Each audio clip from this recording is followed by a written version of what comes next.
Hey dudes, I'm Hilah, and today on Hilah Cooking, we're talking how to make granola bars. I'm gonna show you a chewy granola bar recipe that uses maple syrup and some different nut butters to create a delicious treat that is great for packing in a lunchbox or packing in your butt.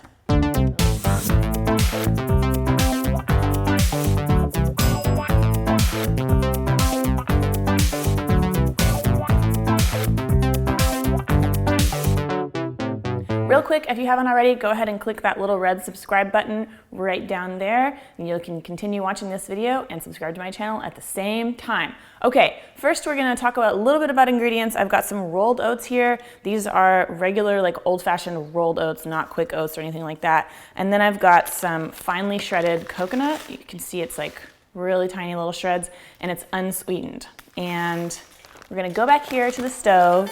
We're gonna add a little bit of toastiness by pouring our oats into a skillet over medium heat, just a dry skillet. We're gonna shimmy it around for a little bit, get a little bit of color on those oats until they start to smell kind of nutty and toasty and yummy. Dump those into a large bowl, and then we're gonna do the same thing with the coconut. The coconut only takes 20-30 seconds. It goes really, really fast. Just be sure not to burn it. And then dump that into the bowl with the oatmeal. Now in the same skillet, we're gonna make sort of our glue that's gonna hold these granola bars together. So I'm gonna add some maple syrup. I'm using some peanut butter and some tahini, which is a sesame paste, because I love the flavor that gives the bars, but you can use any nut butter of your choice. We're gonna add a little bit of coconut oil and just cook this together until it starts to simmer and the coconut oil is melted. Then you can add a little bit of vanilla and a little bit of salt if you like. And then there's our glue, so now we can put these granola bars together. Once everything's toasted and everything else is melted, we're gonna add the rest of our dry ingredients to this bowl. I'm gonna use some Crunchy Flax cereal, but Rice Krispies also works if you can't find this. I think any kind of like puffed cereal would work. And then I'm gonna add a couple tablespoons of toasted sesame seeds. Whoops. And the flavor of the sesame with peanut butter together reminds me a lot of those Nature Valley granola bars, which I love. So this is like those kind of. So that's in there. I'm gonna grab my glue, pour this over it. And I'm not adding any like actual nuts or anything because it makes them kind of hard to slice, but I did use crunchy peanut butter, which I recommend because a little bit of crunch in there is really nice. Just mix it up. And I also don't put fruits in here. I think you could add some dried fruit if you like. You'd have to reduce the amount of something else. So you do use like less cereal or less coconut to make it work out, but try it. I kind of feel like granola bars are really great to experiment with because even if it doesn't all stick together and turn into a bar, you can still crumble it up and you have granola. So it's not like, you know, it's definitely not a lose-lose, and it's more like a win-win. Okay, once everything is coated and shiny, and there's no dry pieces, I'm gonna press it into a pan. I've got a square dish here that I've lined with some parchment paper. You can use foil if that's what you have.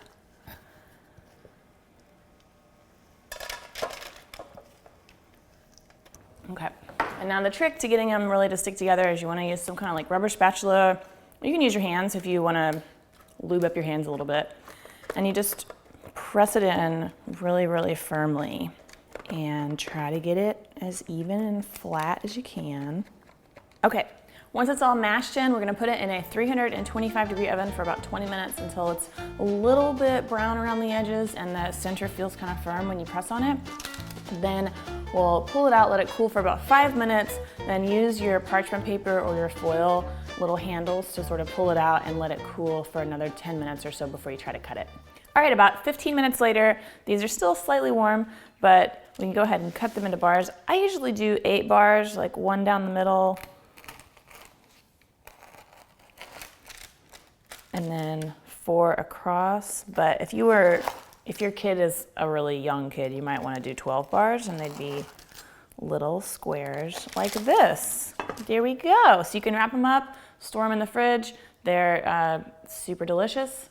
If you like this recipe, check out my brown bag lunch playlist for more ideas for stuff to pack in your kid's lunch. And I also did an oatmeal chocolate chip cookie, which is kind of like this, but less healthy. Okay.